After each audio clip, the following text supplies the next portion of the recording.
Hello everyone, this is the 8th and last lecture on study of compounds. और इस lecture में हम discuss करेंगे physical and chemical properties of sulphuric acid. साथ ही हम discuss करेंगे टेस्ट फॉर सल्फ्यूरिक एसिड और सल्फ्यूरिक एसिड के यूजेस।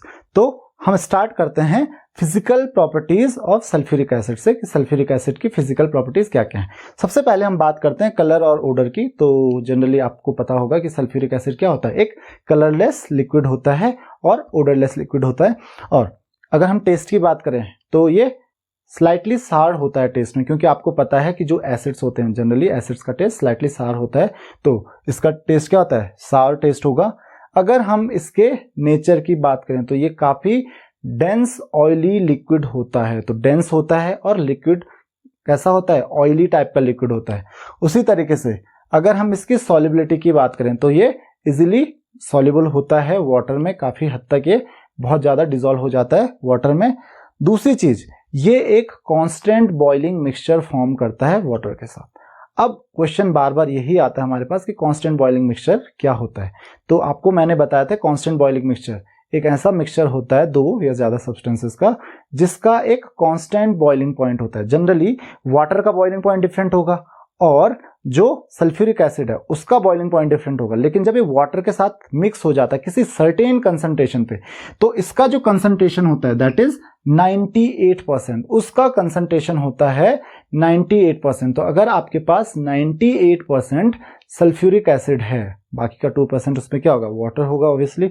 अगर आपके पास 98% सल्फ्यूरिक एसिड है तो वाटर, जनरली वाटर क्या होता है 100 डिग्री सेल्सियस पे बॉईल हो जाता है, लेकिन यहाँ पे जो इस कांस्टेंट बॉइलिंग मिक्सचर का बॉइलिंग पॉइंट होगा वो होगा 338 डिग्री सेल्सियस।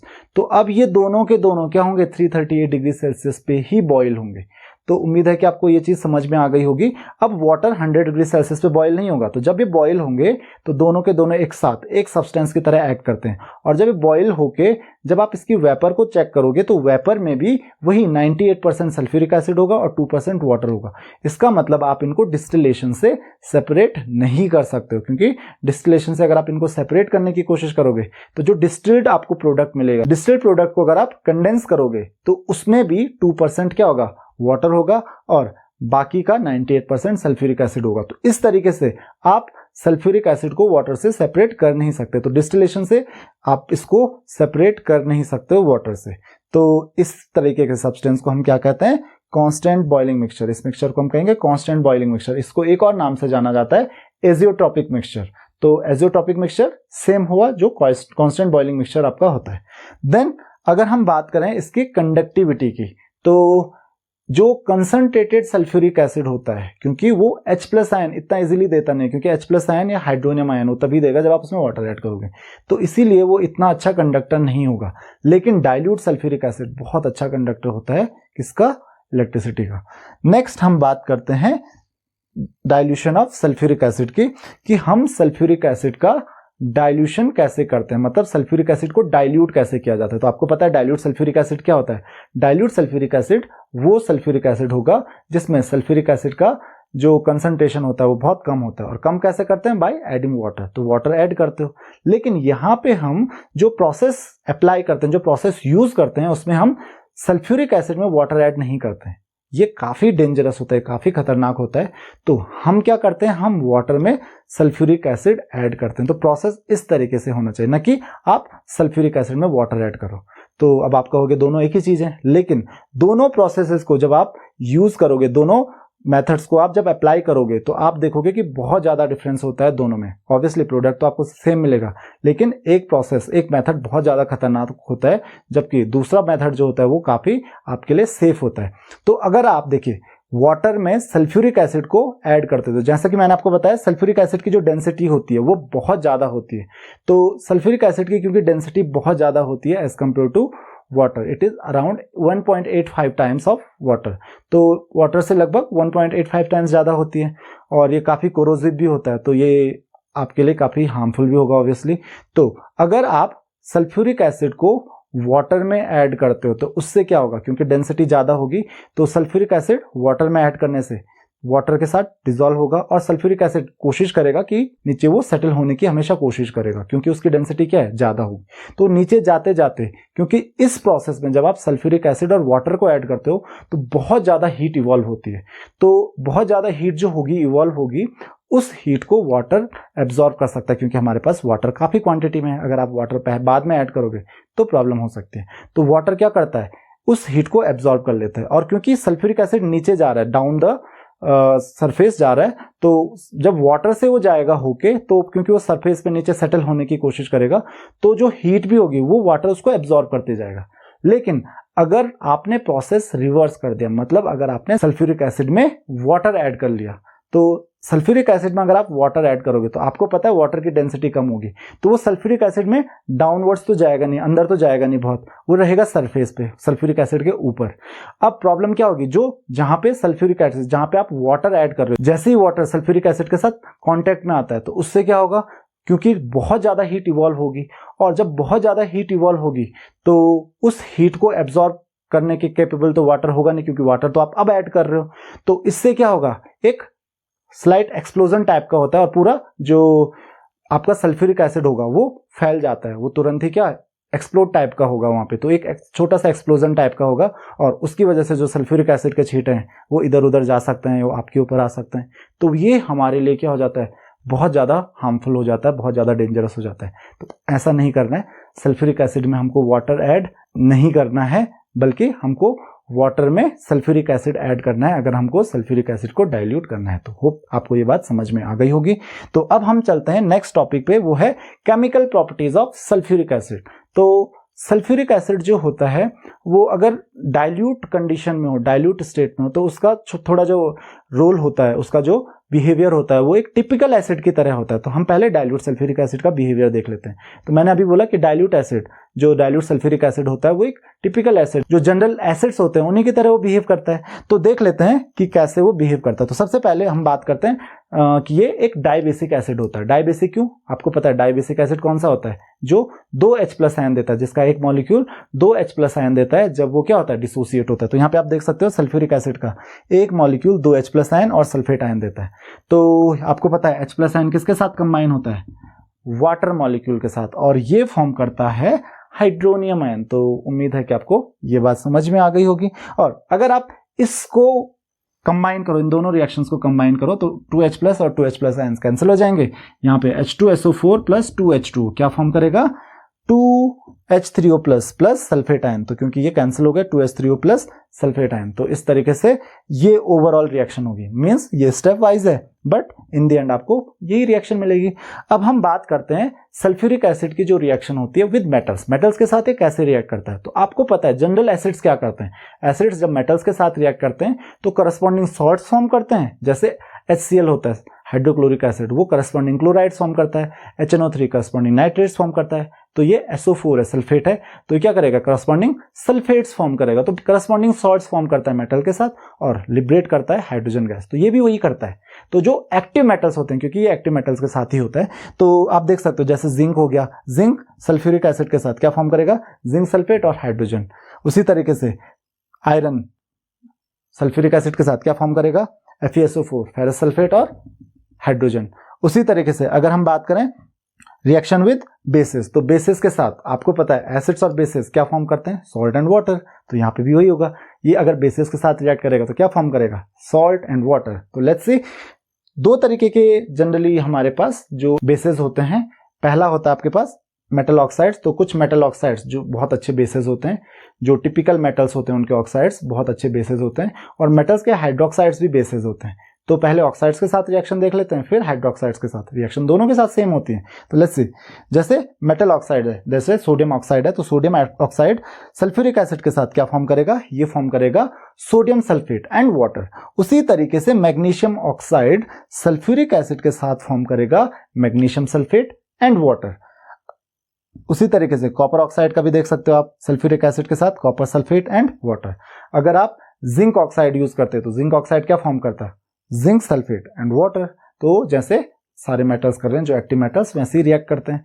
अब हम बात करते हैं मेटल हाइड्रोक्साइड्स की, मतलब ये भी बेसिस ही होते हैं। तो आप देख सकते हो NaOH sodium hydroxide sulphuric acid के साथ क्या फॉर्म करेगा, सोडियम सल्फेट एंड वाटर। उसी तरीके से कैल्शियम हाइड्रोक्साइड सल्फ्यूरिक एसिड के साथ क्या फॉर्म करेगा, कैल्शियम सल्फेट एंड वाटर। अगर हम नेक्स्ट रिएक्शन देखें तो कार्बोनेट्स के साथ आप रिएक्शन देख सकते हो। तो कार्बोनेट्स और बाइकार्बोनेट्स के साथ आपको पता है एसिड्स किस तरीके से बिहेव करते हैं।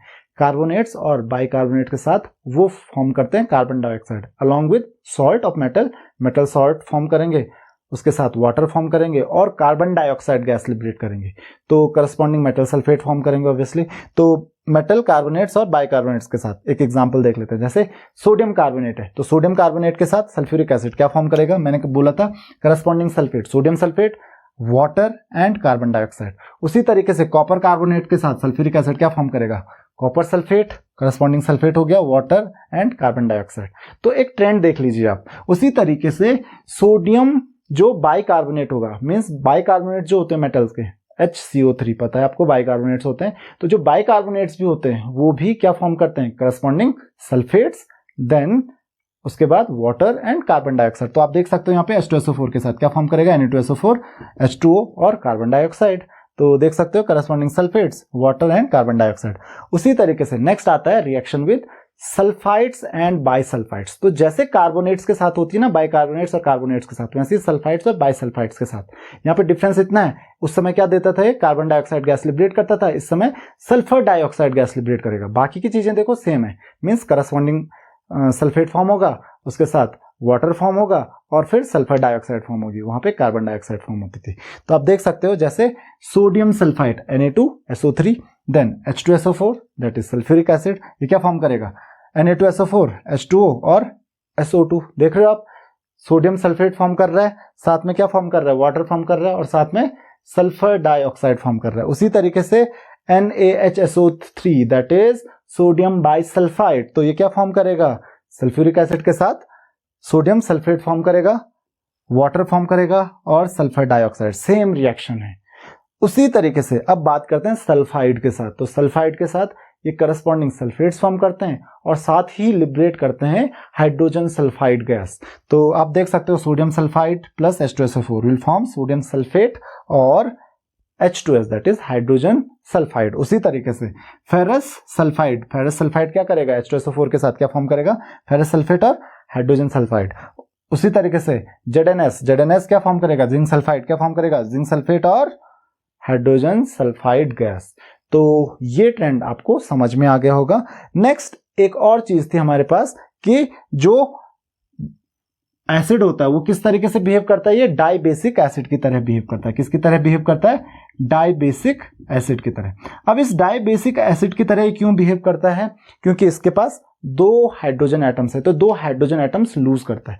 अभी जो दो हाइड्रोजन एटम्स लूज करता है ना, ये दो स्टेप्स में लूज करता है। कैसे, पहले क्या करेगा, H2SO4 क्या करेगा, एक H+ आयन और एक HSO4- ion that is bisulphate ion form करेगा, है ना।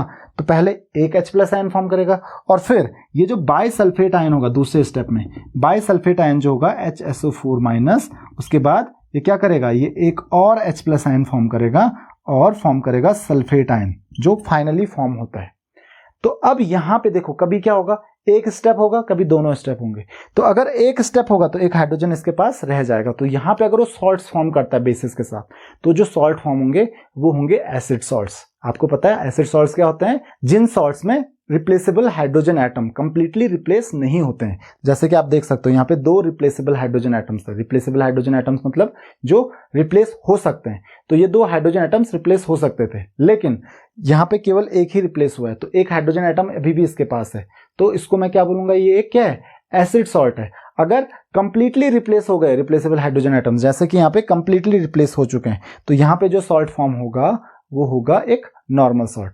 तो यहाँ पे आप देख सकते हो कि अगर आप बेस के साथ इसको रिएक्ट करते हो, अगर इसका कंसंट्रेशन लो है या ये इनसफिशिएंट क्वांटिटी में है, तो अगर ये आपको मिलेगा इनसफिशिएंट क्वांटिटी या लो कंसंट्रेशन में H2SO4 के साथ, तो आपको मिलेगा एक acid salt NaHSO4 plus water molecule. तो आप देख सकते हो यहाँ पे NaHSO4 मीन्स बाइसल्फेट फॉर्म होगा और ये क्या होगा, ये एक एसिड सॉल्ट होगा, तो यहाँ पे क्या फॉर्म कर रहा है, एसिड सॉल्ट, तो एक एसिड सॉल्ट फॉर्म कर सकता है। साथ ही अगर ये एक्सेस में हुआ 2NaOH, तो 2NaOH प्लस H2SO4, ये क्या फॉर्म करेगा, ये फॉर्म करेगा Na2SO4, ये आपने ऊपर भी देखी है रिएक्शन, ये रही, प्लस H2।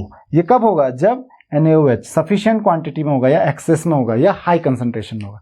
तो हमारे पास NaOH अगर बहुत ज़्यादा होगा तब वो करस्पॉन्डिंग सॉल्ट जो होगा नॉर्मल सॉल्ट फॉर्म करेगा। तो ये क्या होगा, ये एक नॉर्मल सॉल्ट हो गया, तो यहाँ पे ये नॉर्मल सॉल्ट फॉर्म करेगा।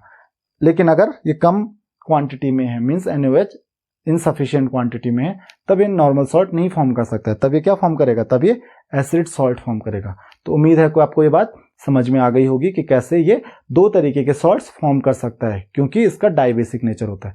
वहीं पे अगर ट्राइबेसिक नेचर होता तो 3 तरीके के सॉल्ट्स फॉर्म कर सकता था।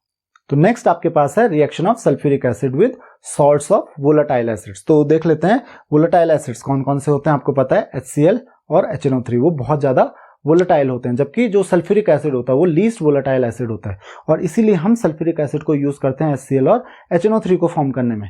तो आपने देखा है कि NaCl और H2SO4 की अगर आप रिएक्शन करोगे तो क्या फॉर्म करता है, NaHSO4 प्लस HCl फॉर्म करता है। उसी तरीके से NaNO3 that is sodium nitrate, sodium nitrate को आप H2SO4 के साथ रिएक्ट करोगे सल्फ्यूरिक एसिड के साथ बिलो 200 डिग्री सेल्सियस, तो ये फॉर्म करेगा सोडियम बाइसल्फेट अगेन और HNO3। तो आप देख सकते हो नाइट्रिक एसिड और हाइड्रोक्लोरिक एसिड को फॉर्म करने के काम आता है, बट ये क्या फॉर्म करता है, क्योंकि टेम्परेचर काफी ज्यादा होता है, भले बिलो 200 डिग्री सेल्सियस होता है, तो ये वेपर फॉर्म करता है, किसकी, HNO3 की और HCl की।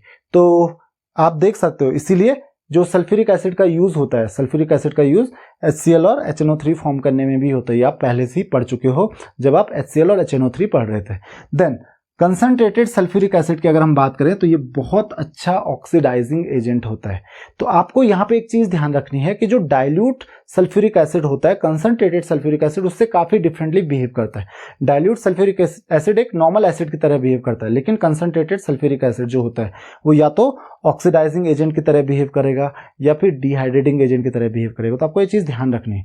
तो आप देख सकते हो यहाँ पे एक एग्जांपल के हेल्प से अब हम ये समझते हैं कि क्यों ऐसा होता है। तो आप देख सकते हो H2SO4 जो होता है जब ये डिसोसिएट होता है तो ये वाटर मॉलिक्यूल फॉर्म करता है, सल्फर डाइऑक्साइड फॉर्म करता है और साथ ही देता है एक नेसेंट ऑक्सीजन। आपको पता है नेसेंट ऑक्सीजन क्या होता है, ये बहुत ज्यादा रिएक्टिव होता है, और बहुत ज्यादा रिएक्टिव क्योंकि ये होता है इसीलिए ये किसी भी मेटल के साथ या किसी भी सब्सटेंस के साथ, किसी भी दूसरे सब्सटेंस के साथ रिएक्ट करेगा और इजीली उसको ऑक्सीडाइज कर देगा, क्योंकि उसमें ऑक्सीजन ऐड हो जाएगा। और यहाँ पे एक एग्जांपल देख लीजिए, जैसे कॉपर के साथ ये ऑक्सीजन ऐड होगा तो कॉपर ऑक्साइड फॉर्म कर लेगा। और आपको पता है कॉपर ऑक्साइड क्या होता है, बेसिक होता है। तो ये बेस क्या करेगा, ये बेस H2SO4 के साथ रिएक्ट करेगा अगेन फिर से, क्योंकि बेस एसिड के साथ रिएक्ट करता है तो बेस H2SO4 के साथ रिएक्ट करेगा और CuSO4 कॉपर सल्फेट और वाटर फॉर्म करेगा। तो यहाँ पे देखिए कॉपर की जो रिएक्शन हुई, अगर डाइल्यूट सल्फ्यूरिक एसिड होता है तो कॉपर कभी रिएक्ट नहीं करता है, क्योंकि कॉपर क्या होता है, लेस एक्टिव होता है कंपेयर टू हाइड्रोजन। जो हाइड्रोजन से लेस एक्टिव होते हैं वो कभी भी एसिड्स के साथ रिएक्ट नहीं करते हैं। लेकिन यहाँ पे कॉपर रिएक्ट कर रहा है, क्यों रिएक्ट कर रहा है, क्योंकि सल्फ्यूरिक एसिड यहाँ पे एसिड की तरह नहीं बल्कि एक ऑक्सीडाइजिंग एजेंट की तरह बिहेव कर रहा है, तो वो पहले कॉपर को ऑक्सीडाइज करता है और इसीलिए ये रिएक्शन होती है। तो यहाँ पे आप देख सकते हो कॉपर और 2H2SO4, अगर इस रिएक्शन को आप कंबाइन करोगे तो यहाँ पे आप देख सकते हो इन तीनों रिएक्शंस को कंबाइन करने के लिए यहाँ पे ऑक्सीजन ऑक्सीजन दोनों तरफ कैंसिल हो जाएगा, इधर CuO दोनों तरफ कैंसिल हो जाएगा। तो बचेगा क्या हमारे पास, copper plus H2SO4 and H2SO4, 2H2SO4 बचेगा और हमारे पास साथ क्या बचेगा, इधर कॉपर सल्फेट बच गया, इधर वाटर मॉलिक्यूल, दूसरा वाटर मॉलिक्यूल तो प्लस 2H2O बच गया और एक सल्फर डाइऑक्साइड बच गया। तो ओवरऑल रिएक्शन आपकी ये होगी।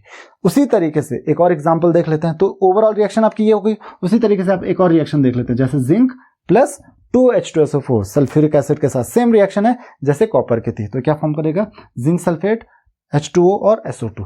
आपने देखा होगा जिंक जब डाइल्यूट सल्फ्यूरिक एसिड के साथ रिएक्ट कर रहा था तो क्या फॉर्म कर रहा था, जिंक सल्फेट और हाइड्रोजन गैस लिबरेट कर रहा था। तो यहाँ पे आप डिफरेंस देख सकते हो कंसंट्रेटेड के साथ, क्योंकि कंसंट्रेटेड सल्फ्यूरिक एसिड एक ऑक्सीडाइजिंग एजेंट की तरह बिहेव कर रहा है, ना कि एक एसिड की तरह। The next is carbon. तो कार्बन नॉन मेटल है, जैसे मेटल्स को ऑक्सीडाइज करता है नॉन मेटल्स को भी ऑक्सीडाइज कर लेता है। तो कार्बन के साथ सल्फ्यूरिक एसिड क्या फॉर्म करता है, कार्बन डाइऑक्साइड फॉर्म करता है, वाटर फॉर्म करता है और सल्फर डाइऑक्साइड फॉर्म करता है। उसी के साथ सल्फर के साथ जो सल्फ्यूरिक एसिड होगा क्या फॉर्म करेगा, सल्फर डाइऑक्साइड और साथ में फॉर्म करेगा वाटर।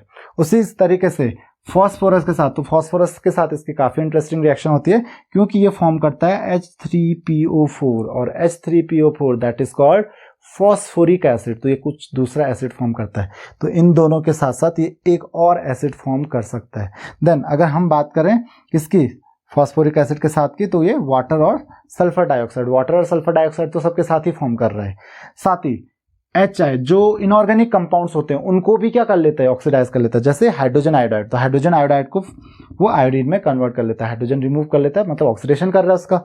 तो आप देख सकते हो आयोडीन फॉर्म हो रहा है, वाटर फॉर्म हो रहा है और सल्फर डाइऑक्साइड। उसी तरीके से हाइड्रोजन सल्फाइड को भी वो ऑक्सीडाइज कर सकता है, तो हाइड्रोजन उससे रिमूव कर लेता है और सल्फर ही सल्फर बचेगा। तो आप देख सकते हो सल्फ्यूरिक एसिड के साथ सल्फर, वाटर और साथ ही सल्फर डाइऑक्साइड फॉर्म हो रहा है। तो इस तरीके से ये ऑक्सीडाइजिंग एजेंट की तरह बिहेव करता है। अब हम बात करते हैं किसके, डिहाइड्रेटिंग एजेंट की तरह। तो ये डिहाइड्रेटिंग एजेंट की तरह भी बिहेव करता है। आपको पता है डिहाइड्रेटिंग एजेंट वो सब्सटेंस होता है जो कंपोनेंट्स होते हैं वाटर के कंपोनेंट्स कौन कौन से होते हैं, हाइड्रोजन और ऑक्सीजन।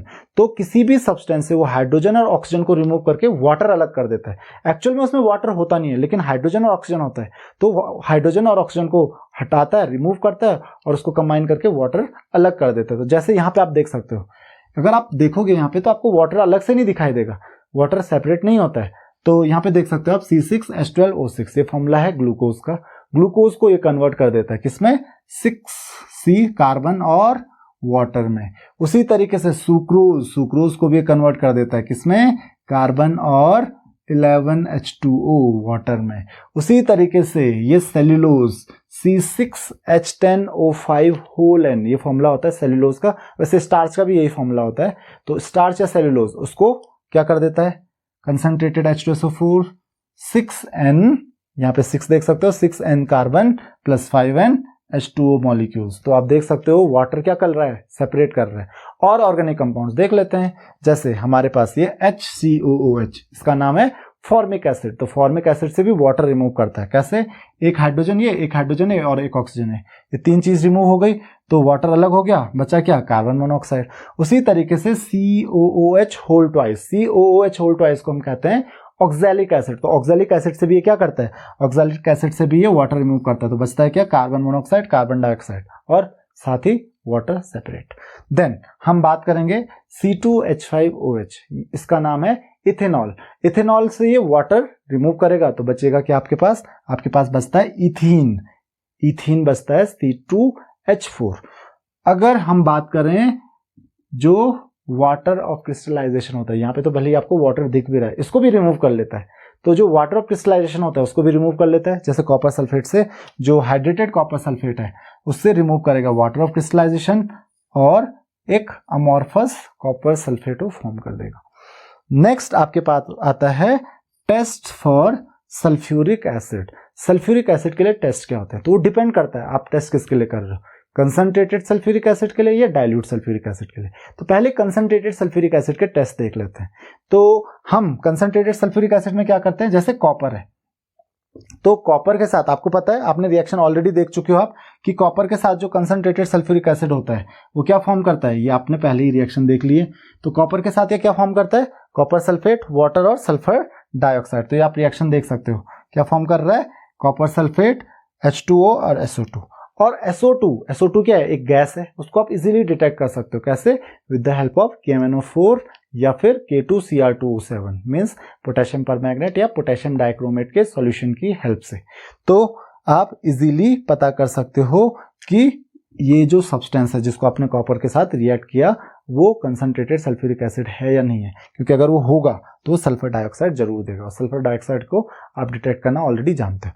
नेक्स्ट है आपके पास NaCl और H2SO4 की रिएक्शन। तो आपने वो रिएक्शन भी देखी थी बिलो 200 डिग्री सेल्सियस से। कौन सी गैस लिबरेट करता है, ये लिबरेट करता है हाइड्रोजन क्लोराइड। और हाइड्रोजन क्लोराइड की खासियत आप जानते ही हो, एक तो ये पेंजेंट होती है और दूसरा ये क्या करती है, डेंस व्हाइट फ्यूम्स फॉर्म करती है अगर आप इसको अमोनिया में डिप्ड रॉड के आसपास लेके आ गए तो आप इजीली HCl को भी डिटेक्ट कर सकते हो। तो अगर HCl फॉर्म हुई तो आपको पता चल जाएगा कि वो क्या है, वो H2SO4 ही है, कंसंट्रेटेड सल्फ्यूरिक एसिड ही है। अब हम बात करते हैं डाइल्यूट सल्फ्यूरिक एसिड की। तो डाइल्यूट सल्फ्यूरिक एसिड को डिटेक्ट करना आपके लिए बहुत ईजी है। हम रिएक्ट करेंगे उसको बेरियम क्लोराइड के साथ, राइट। तो अगर आप डाइल्यूट सल्फ्यूरिक एसिड को बेरियम क्लोराइड के साथ रिएक्ट करते हो तो ये फॉर्म करता है HCl along with barium sulphate. तो ये सॉल्यूशन है।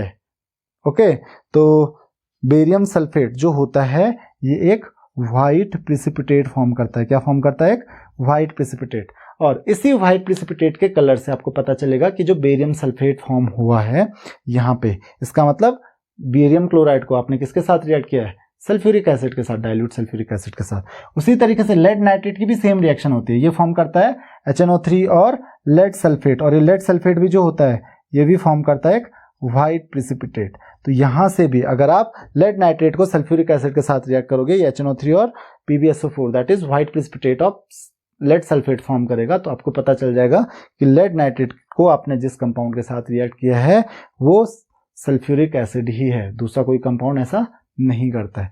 तो इस तरीके से आप डिटेक्ट कर सकते हो सल्फ्यूरिक एसिड को, चाहे वो डाइल्यूट सल्फ्यूरिक एसिड है या फिर कंसंट्रेटेड सल्फ्यूरिक एसिड है। अब हम बात करते हैं यूजेस की। सल्फ्यूरिक एसिड के यूजेस क्या क्या होते हैं? तो सबसे पहले सल्फ्यूरिक एसिड का जो यूज होता है वो होता है फर्टिलाइजर्स में, साथ ही fibres, dyes, drugs, explosives, nitric acid को फॉर्म करने में, हाइड्रोक्लोरिक एसिड को या फिर फॉस्फोरिक एसिड को फॉर्म करने में आप इसको यूज कर सकते हो। साथ ही ऑयल रिफाइनिंग में आप इसको यूज कर सकते हो, जैसे पेट्रोल, डीजल्स वगैरह जो होते हैं उसको आप सल्फ्यूरिक एसिड की हेल्प से रिफाइन कर सकते हो, उसकी प्योरिफिकेशन आप सल्फ्यूरिक एसिड की हेल्प से कर सकते हो। साथ ही मेटल्स की पिकलिंग में भी यूज होता है। पिकलिंग का मतलब आप जानते हो, removal of impurities from the metal surface. Metal की सरफेस पे जितनी भी इंप्योरिटीज होती हैं उसको रिमूव करना, उसी को हम क्या कहते हैं? पिकलिंग कहते हैं। उसके साथ साथ जो सल्फ्यूरिक एसिड का यूज है कुछ कंपाउंड्स फॉर्म करने के काम भी आता है, कुछ सब्सटेंसेस जैसे आयोडीन हो गया, कार्बन मोनोऑक्साइड हो गया, हाइड्रोजन हो गया, हाइड्रोजन सल्फाइड हो गया, ये सब फॉर्म करने के काम सल्फ्यूरिक एसिड आता है। उसको आप लेड स्टोरेज बैटरीज में भी यूज करते हो, जो आपके घर में इन्वर्टर्स वगैरह की जो बैटरीज होती हैं उसमें सल्फ्यूरिक एसिड का यूज होता है। तो फिलहाल इस लेक्चर में इतना ही। अगर आपकी कोई भी क्वेरीज हैं तो आप मुझे कमेंट्स में क्वेश्चंस पूछ सकते हैं। Thank you very much.